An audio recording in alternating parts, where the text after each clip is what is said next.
What's up everybody, it's me, I'm back with another review, and today I'm talking about Better Man, the biographical musical comedy drama written, produced and directed by Michael Gracey. The movie tells the life story of Robbie Williams, with him being portrayed as an animated chimpanzee.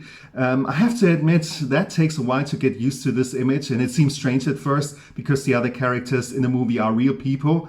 So there are some parts in the movie where I thought it would have been better to show a human instead of an animal, but it is what it is. The film begins in Stoke-on-Trent, England, with 8-year-old Robbie, who gets degraded by other kids during a soccer match and storms off in a rage. At home he gets support from his grandmother Betty, and his father Peter teaches him to sing in a Frank Sinatra style, but he often leaves Robbie feeling worthless. After his parents separated, Robbie clings to objects associated with his father.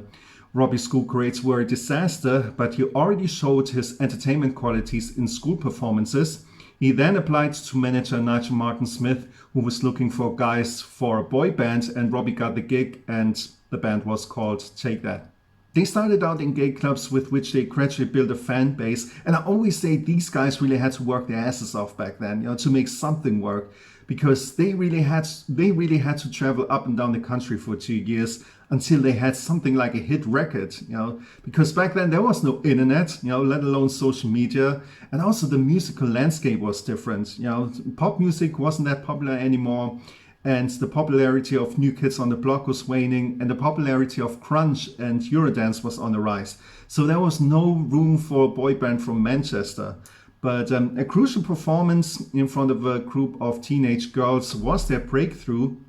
But as their fame grew, Robbie struggled with self-doubt and began taking drugs, and fell out with Gary Barlow over creative control, and with manager Nigel Martin Smith, who made Robbie feel replaceable, and that his talent wasn't that great. And it seems Nigel Martin Smith wasn't an easy guy in general, because actually Jason Orange once said something similar, that he too had periods in Take That where he felt useless and wanted more encouragement from Nigel.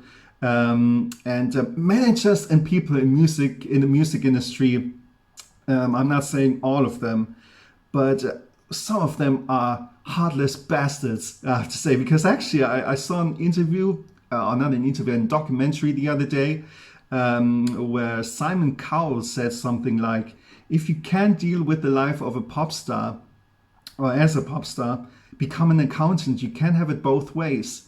And I was like, yeah, of course, a young performer wants to be, not necessarily wants to be famous, that's probably not the motivation, but wants to be up on a stage, and wants to perform.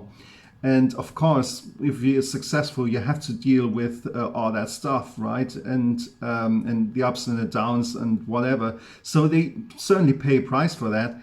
But that doesn't mean you have to treat these people like shit, so especially when they're very young. I mean, Robbie started out when he was 16. And he was struggling, and look at what happened to Michael Jackson, and Aaron Carter and Lindsay Lohan and some other child stars. They either ended up in rehab, in jail, or in a coffin. Sad but true. Anyway, Robbie left the band and slipped into addiction and was haunted by hallucinations. But nevertheless, he became a big star. I mean, his career is well known to many people, but also his mental health problems. And the movie shows that, because Robbie goes to rehab and begins to turn his life around. He finds the woman of his life, Ida Field, who I think literally saved his life in a way, and reconciles with his estranged friends and family, Gary Barlow and Nicole Appleton, with whom he had a relationship, and decides to become a better version of himself. So as in so many movies, there is a happy ending.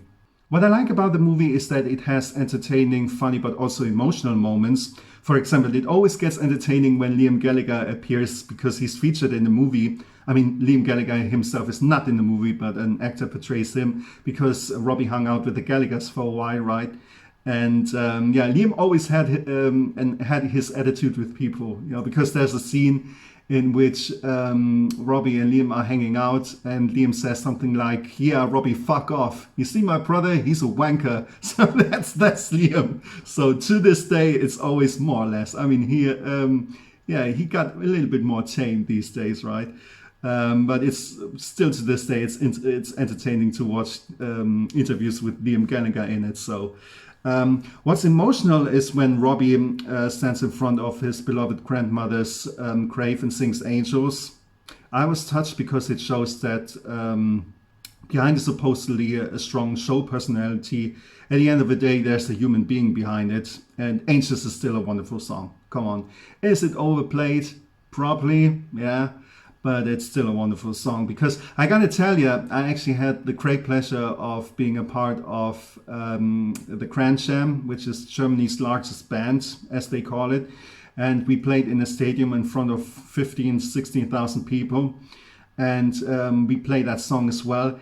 And everybody was singing along to it. And it's just fucking mind-blowing, you know, to be in that moment, to live that moment and everybody sing along and you're a part of that. So yeah, it was an emotional moment, or yeah, it's still a great song. What I don't like so much about the movie is that some situations are dragged out. What I don't like so much about the movie is that some situations are dragged out too much for my taste and also portrayed too over dramatically, such as the Knebworth scene. I mean, he performed in front of 125,000 people each night on 3 nights, so it was probably the biggest gig of his career. And there's a symbolic sequence in which Robbie engages in a violent battle with various incarnations of his former selves, including himself as a small child. And I was like, okay, that's probably too much. And I thought he may have had his demons, and performing in front of a big crowd or being a public figure in general isn't all that easy. But it's not like anyone forced him to do it. So he wanted to be a big star, so he had to live with the consequences to a certain extent. So I would have changed that. I would also have changed a few little things about the song selection. For example, the early beginnings of Take That are shown, and I Found Heaven is played, which is, in my opinion, the worst song that guys have ever done. You know, I'm surprised that this song of all songs was chosen. You know, it's, by the way, the only non-cover Take That song written by somebody else, you know, because obviously Gary Barlow wrote most of the songs in the 90s, and then when they got back together, they wrote the songs together. So it's a mystery to me why they chose I Found Heaven for the movie. So they could have chosen Do What You Like or Promises, still would have been better. I Found Heaven, it's a shit song. Sorry. It's catchy though. Then there was a scene where Robbie composes songs for the first time with his longtime partner Guy Chambers, and he presents him with lyrics he wrote, and the songs he sings in the movie Something Beautiful, which, as we know, appeared on the 2002 Escapology album. I can imagine that Robbie had the idea for that particular song back in 1996 or whenever they first met, you know, 95, 96, something like that. So that seemed a bit off. And then the final scene in which Robbie sings My Way together with his father in the Royal Albert Hall also never took place in this form, because in the movie it comes across as if the performance took place after 2010 or so, but in reality that show took place in 2001 and Robbie sang that song alone. But similar to Bohemian Rhapsody, despite some inaccuracies, I get why they decided to do it like that, just to have a better flow in the movie, I suppose. I'm curious to see if the movie will be a commercial success. I dare say Germany is Robbie's biggest fan base after his home country, but even in the smaller movie theater I was in, there were still quite a few empty rows, which surprised me because I expected more people, but I think the movie will be a flop in North America, you know, because Robbie Williams is still pretty much unknown there, especially in the US, which is a shame because obviously you can make a lot of money in the US, you know, be it with movies or with music. And actually the movie had a budget of $110 million, so which means that a lot of people have to see the movie, you know, to recoup all that money or to make even more. So, however, the reviews for the movie were largely positive, and I can recommend the movie as it shows the highs and lows in show business, and also the songs are presented in such a way that the lyrics are even more comprehensible. So I like that. For any Robbie Williams fan, the movie is a must-see, and if you're a casual fan or, you know, not really familiar with Robbie Williams' story, I think it's worth watching. This was my review of Better Man. I hope you enjoyed it, and if you did, give me a thumbs up, leave a comment, or subscribe to my channel, whatever that means, that bell icon, you know what I'm talking about. I would appreciate it. And yeah, thanks for watching.